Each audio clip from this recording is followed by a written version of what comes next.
وَلَن تَظْهَرِ الْفَاحِشَةُ فِي قَوْمٍ قَطُّ إِلَّا فَشَا فِيهِمْ الطَّاعُونُ، کہ وہ لوگ جن لوگوں کے اندر بے شرمی، بے حیائی، آوارہ گردی، فحش کاری، زنا کاری، بدکاری، بدتمیزی، یہ چیزیں جس قوم کے اندر آ جائیں گی، جو قوم ان چیزوں کا ارتکاب کرنے لگے گی، فرمایا کہ اس کے اندر طاعون پھیلے۔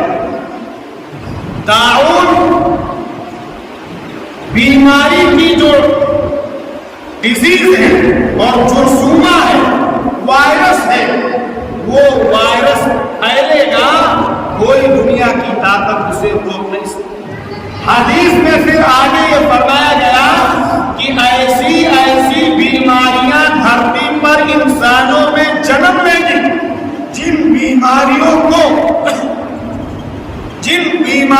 کا کوئی وجود ان کے بزرگوں میں اور ان کے پوروج میں نہیں دکھے گا، اور جن بیماریوں کو ان کے بڑے لوگوں نے سنا تک نہیں۔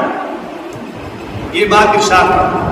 آج بے حیائی، بے شرمی، بے غیرتی، زناکاری، پروسٹیٹیوشن اور جتنی بھی یہ ساری چیزیں ہیں، باقاعدہ اس کے اڈے قائم کیے گئے۔